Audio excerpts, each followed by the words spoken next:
Hello and welcome to the Gooner Talk, back again with you guys for another episode of what is our, I was going to say Raw reaction show for some reason. It's definitely not that. It's the preview show. We'll be doing a Raw reaction show on, on Friday, I guess. That'll be the day after the game.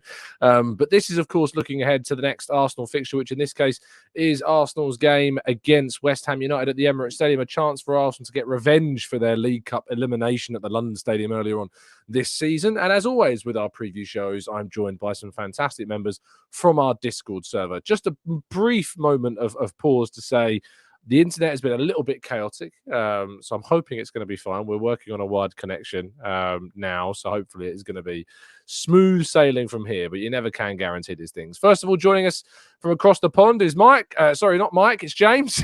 I'm not with it today at all. I'm really not. How you doing, James? Well, it's been a great start to the show, Tom. I'm loving it. Doing great. How are you? Indeed. Yeah, it's been absolutely fantastic. Around the other side of the other pond is Mike. How you doing, Mike? I'm doing very well. You can call me James if you want, if that makes things easier. I've taken years off you, Mike, by calling you James. yeah, thanks very much, mate. It's made my day. And maybe a couple of like garden ponds away is Garrett. How you doing, Garrett? How you doing? Yeah, not too bad, not too bad. Hope everyone had a good Christmas and ready for us to play with the Hammers.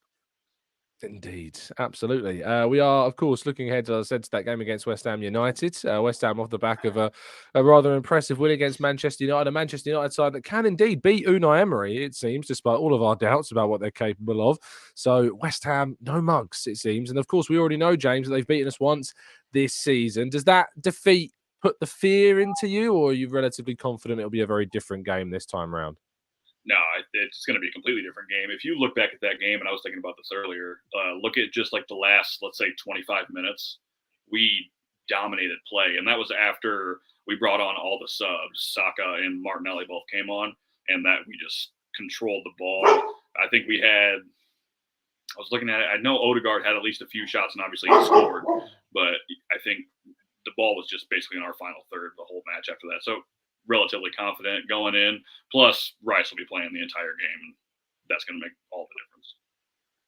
Yeah, that is the narrative of this one. Is of course the first league game in which Declan Rice will be going up against his former club. Mike, do you feel as though that situation, scenario, narrative is going to play into this game in any way, or do you reckon it's going to be just like the next game in the list, if you like? I think the latter. I think that if it wasn't home, then it might play into the narrative a little more. But I think with it being at the Emirates, I think it's done. It's just it's seen as an Arsenal player. He's thank goodness, and it'll not be an issue today. I don't think until after the match when he wins potentially man of the match again and pops in a couple of goals, and that would do the job. Yeah, the odds aren't too high in regarding Rice getting man of the match because it happens just simply so often across the course of the season. I think it's more than half the games now he's been awarded man of the match, which is, considering there's 11 players on that field. Actually, no, there's 22, but there's obviously subs that come on as well. That's pretty darn impressive, and it shows the influence that he has had. And I think, Garrett, I don't know if you've noticed this on social feeds, but West Ham have tried to create something of a rivalry between us off the back of that Declan Rice transfer. I saw a fantastic tweet that quote tweeted West Ham Central. You guys may be aware of the Twitter account West Ham Central. There was a tweet back in August, I think it was, that says, "We don't care about Declan Rice." And someone quote tweeted that to say that account has tweeted about Declan Rice 117 times since that tweet. So I'm sensing they might care a little bit about that. But what do you make of kind of this, I suppose, artificial rivalry that's trying to be created between the two sides? Yeah, I don't think it's there, to be honest. It size the clubs, everything. It's just no. I think Arsenal are a much bigger institution. Look, fair play to West Ham for their trophy last season. Look, can't discredit them for that. But no, I mean the rivalry, it's just not there. You look back, it's no. Did we underpay for Declan Rice, do you think? We easily could have. I think they could deserve an extra little payment. But you know what? For how long it took us to get Declan Rice in, I don't think they deserve it now. Yeah, it was. I remember. I don't know if it's still going. The GoFundMe page that's up to try and get a little bit more. It's fine, James. Don't worry about it, mate. I don't mind a little featurette. It's all good. What do we make of obviously the absence of Kai Havertz in this game? He's suspended from his 5th yellow card of the season. How much of a miss is he going to be? I think it sucks because obviously he's been one of our better players in the last month and a half. He's come on, he's starting to be the player that we expect him to be and need him to be in that role. But at the same time, you look at who we have that we can bring in, Trossard or Emile Smith-Rowe, because we need to play more attacking in this game. And I think either option is a great option. I would love to see Smith-Rowe get the start because I think, and I can't take this as my own words. I was listening to Arscast pre-match show earlier, and he said the upside for Smith-Rowe getting the start is so much higher if he comes in and he does well, because that's going to buoy him for the rest of the season. Whereas we already know what Trossard is. He's established. He's 28, 29 years old. But if Trossard or if Smith-Rowe comes in and has a good game, and that's a big confidence boost.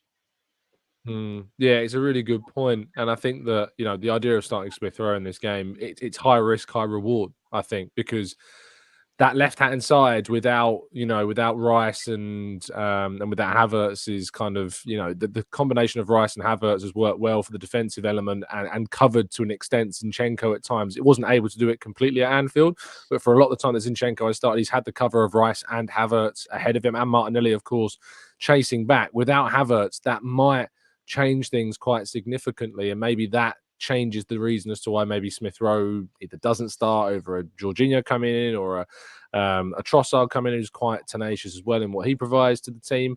Zinchenko got a lot of kind of high, intense scrutiny after the game against Liverpool for the mistakes he made, from how Salah was able to just completely bypass him at times.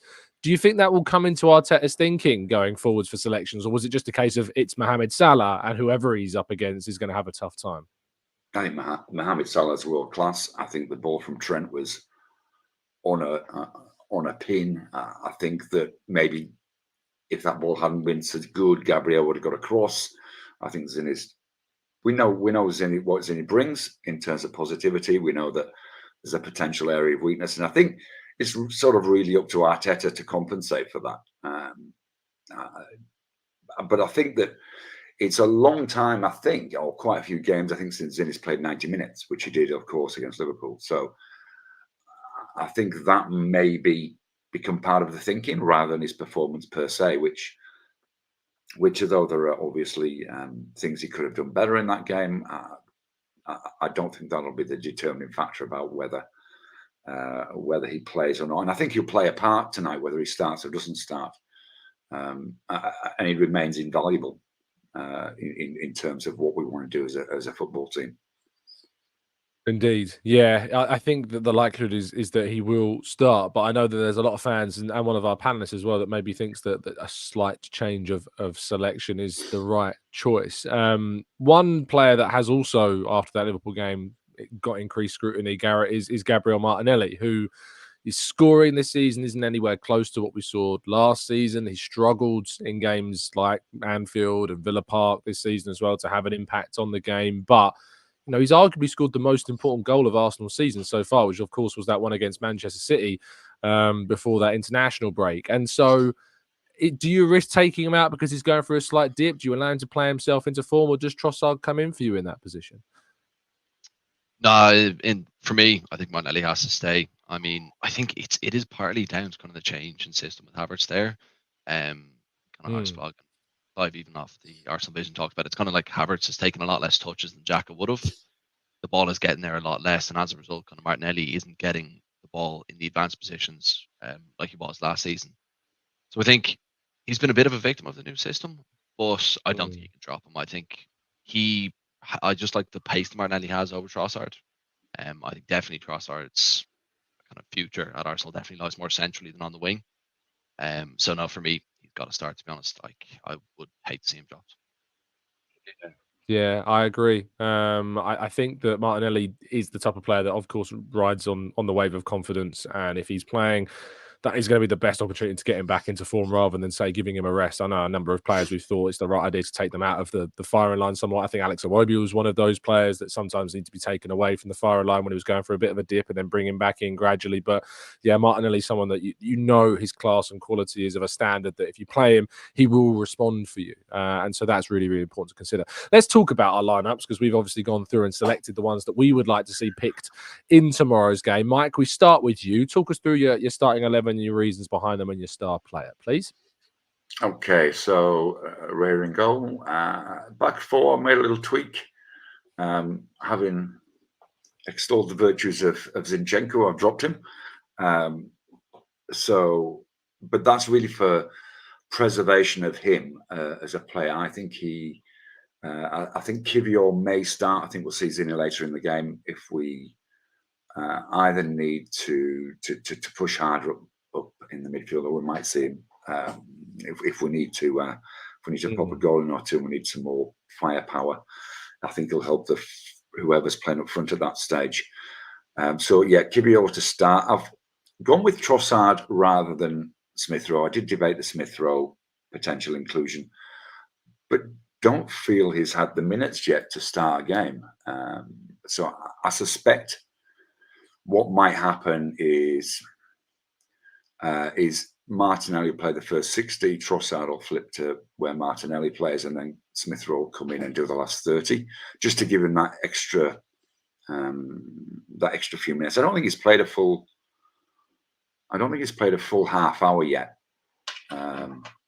So I think build up the minutes, mind him as over the next few weeks, and then despite Martinelli did have a break and then came back last season and banged in 6 in 5 games or something. So I did debate leaving Martinelli off for maybe a start, but not on this game.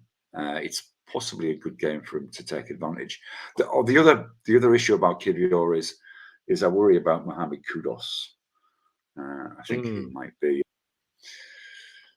he might be troublesome, and I still look over that direction, and I'm a little bit envious that we haven't got him on our books. I must admit. So I think Kivior might just handle Kudus a little better. And then Saka, I had as my star man. It's both the wingers have been slightly under par in terms of what our expectations are, although those expectations are very high. But maybe this is the game that Saka steps up again and smashes in a couple. I don't think he's been quite as poor as people have been suggesting. His output is still great, but it's his day to shine. Yeah, I think the Saka scrutiny always comes from the fact that we have such high expectation. If he goes a game or two without scoring, all of a sudden it's he's in a bad patch. He's not playing well, and that's because our expectations of a 22-year-old, are so incredibly high still at this stage. And he can be so influential in so many games, and he can do things off the ball and out of kind of the goal contributions that we don't necessarily talk about as much, that is still so key in the way in which we move. And it's no surprise that his right-hand side channel is the most used by Arsenal every single game, nearly mostly every single game. So yeah, I have no issues with Saka at the moment at all. Garrett, talk us through yours, mate. Yeah, so Ryan Nets, wide at right back, Saliba Gabriel, and I have put Zinchenko at a left back. Yeah, look, I think at Anfield he did get a bit exposed, but I think, kind of as Mike said earlier, it's I think on Arteta to compensate for that, and that's why I brought in Jorginho and Rice in midfield. I do think, I think we will have more of the ball, but I think on the counter with attackers in form like they have, like Bone, who's in sensational form, and Kudus as well, who's a very, very good player. I kind of want a bit more control, to be honest. So that's why I've brought Jorginho in, with Rice in the 8 and then Odegaard. Martinelli, as I said, for me, he's got to keep playing. I think, yeah, Thomas, you said very much kind of a confidence player, likes to ride the confidence. I think once goals start coming again, I think, I don't know, I don't think he will get as many goals as last season just because of the system change. But I think we've got to keep playing him. Jesus, of course, I think he has to be there. and then Saka. Then I've gone for Odegaard as my star man. I think he'll be important here. I think defensively they're actually not too bad. And I think will need his just his kind of guile around the box to kind of just get that cutting edge. Yeah, I'm just trying to get onto the Premier League website at the moment. Just have a quick look at West Ham's defensive record. They've conceded 30 goals, which is the most in the top 8 this season. But obviously they do sit in 7th, which I think we can agree for West Ham is quite an impressive position for them to be in this year. You have to go further down the table. There's only 1, 2, 3, wow, unbelievably 4 teams that have scored, that have conceded, less goals below them. That includes Everton that sit in 17th. They've only conceded 22 goals. And to put that into context, Villa, Spurs, Man United, and Newcastle and Brighton have all conceded more goals than Everton, who sit in 17th place. So we all know what their problem has clearly been this year, despite the fact, of course, that they have had 9 points deducted from them, which is obviously a massive, massive impact on their season as well. Let's go to James to finish off the guest lineups. Talk us through it, mate. Pretty standard, I would say. Raya in goal. Zinchenko, I think we need Zinchenko in this game to get through the low blocks. Like Mike was talking about how they're going to be playing in a low block. And I think that he is one of our best weapons to break those down from the back moving forward. That being said, I do recall Zinchenko and Gabriel both being on the field when Kudu scored against us in the cup. So it's risk versus reward. Gabriel Saliba and Rice, that triangle's got to be one of the best in the world right now, if not the best. So you just can't change that. White on the right side, I think that he's been okay lately. I'm hoping that he kind of plays himself into form sooner or later. Then Trossard and Odegaard right behind that front three. I could have gone ESR, I could have gone Jorginho, but I just think bring Trossard in and get the game dead and buried in the first 30 minutes. Then Martinelli and Saka, speaking of players that need to play themselves into form, those two need to get it going. Like Garrett said, I don't think the Martinellis or you, Tom, one of you said it. He's not going to score as many goals as he did last season just because of the system change, and that sucks. But they need to figure it out. Like Martinelli's goal last year, where he drove into the box and then just shot it near post with his left foot. Why haven't we seen that more this year? It needs to happen. And then Jesus up front. He's going to, hold up play against the big center backs like he always does. And then Martinelli is my star man because I'm counting on him to play himself in form. Indeed. Yeah, we got to hope that he does as well. This point from JD, who says Trossard hasn't done well whenever he started a game for us this season. He comes to life usually in the 77th minute when running and dribbling past tired defenders. He's one of the best super subs. I'm not going to deny the second part, that he's one of the better players coming off the bench, but I wouldn't say I'd be a little bit hesitant, and I'd kind of raise caution, if you like, at the idea of saying he hasn't done well whenever he started a game. Don't forget that he started the game against Burnley, in which he got a goal and an assist, the Emirates as well. It's worth pointing that out. He also started our 1-0 win at Everton, if you remember that goal that he scored in that game as well. He started that fixture away from home. He started the 1-0 win over Brentford, finished that game. He started the game against Wolves, in which we won 2-1, and was clearly involved with so many of those chance creations in that game as well. So even though we weren't able to take too many of those chances, he was key to being in the build-up of so many of them. So I agree to the sense that I think that his better performances have come from the bench, but do not rule out the possibility of Trossard having a good game, from the start, because he has done so far this season at different points. And there's part of me that thinks we might see him start, considering the fact that when Havertz wasn't in the starting 11, it was Trossard who was being picked by Arteta in that role. But I've gone for Jorginho and Rice. The reason being is something that Mike brought up earlier in the show, which is about Mohamed Kudus, who's been in fantastic form, as has Jarrod Bowen as well. I just think that, having Rice and Jorginho, with Rice skewed to the left to give Zinchenko a bit more support in this particular game, I think might be the way forwards here. But if it turns out to be Trossard or Smith Rowe, I think that we've got very good options, and shows you the depth that we've got in this team going forwards. The rest of the team is self-explanatory with Raya, White, Saliba, Gabriel.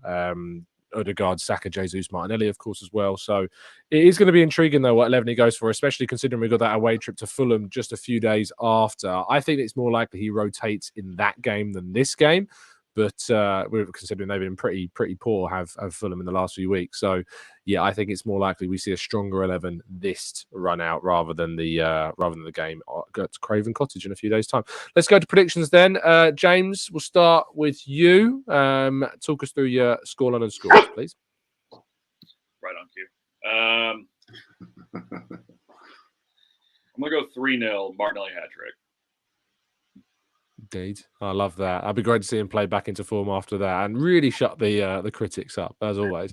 Mike, I got 3-1. I think Saka, Odegaard, and Martinelli gets one in just to build his confidence a little bit. And Garrett. Yeah, I'm going to go 3-1 as well. I'm going to go with Jesus, Odegaard, and hopefully salt in the wounds.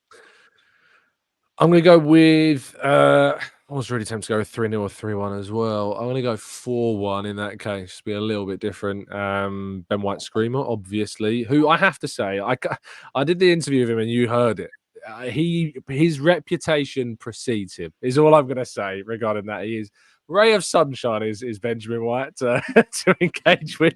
It was great and it was an experience. I was calling for it and I certainly got what I asked for. So Ben White Screamer, of course. Martinelli with a goal. I think it's important to get him onto the score sheet. Odegaard, I think it's important for him to get a goal because he's also been getting a little bit of heat recently. And I think Zinchenko getting a goal would also be quite amusing to see as well. So I'm going to go Zinchenko, Odegaard, White, and did I say Martinelli was the other one? I think I did. I've already forgotten. So that's the 4. Probably Mohamed Kudus on the break against Zinchenko most likely will be the one that we concede. The chat box, let's see what you guys are saying. Jean's going 4-1 Rice, Zinni, Merton Odegaard, and Smith Rowe, who I assume he's also starting in this game. Temi says 12-0 win with a Rice quartet. I mean, we really should have predicted a Declan Rice goal, shouldn't we? That would have been that should be the way forwards, really. Sadiq says 2-0 Arsenal. Aaron says 2-1 Jesus Havertz with Kudus getting West Ham's goal. Old Days going for a 2-0 Trossard Jesus, with Jesus being man of the match. MR Reactions going for a 3-1 Rice to score. Third one is going to be from outside the box. I hope that'd be great. Yeah, fantastic. Arthur says 2-1.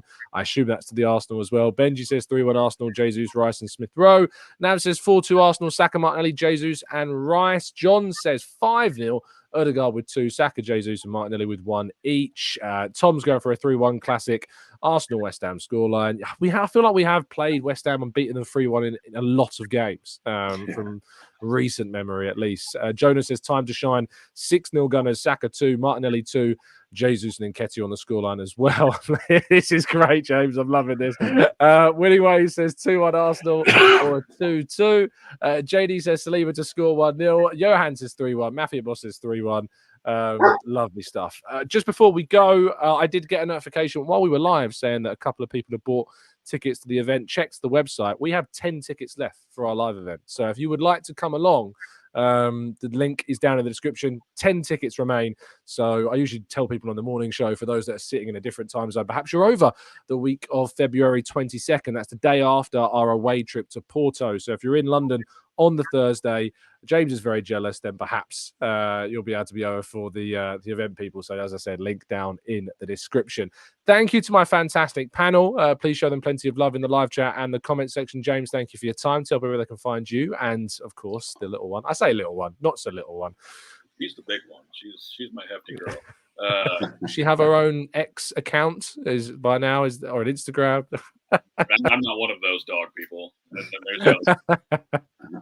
Anyway, I appreciate you having me on, Tom, as always.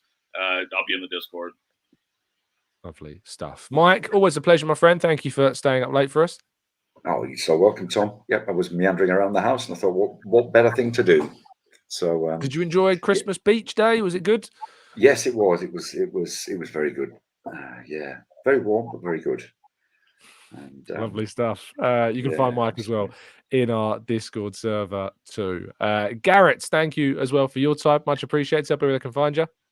Yeah, cheers, mate. As always, I suggest people join up to Discord. It's good crack in there, and yeah, you get to go. So, yeah, always worth joining.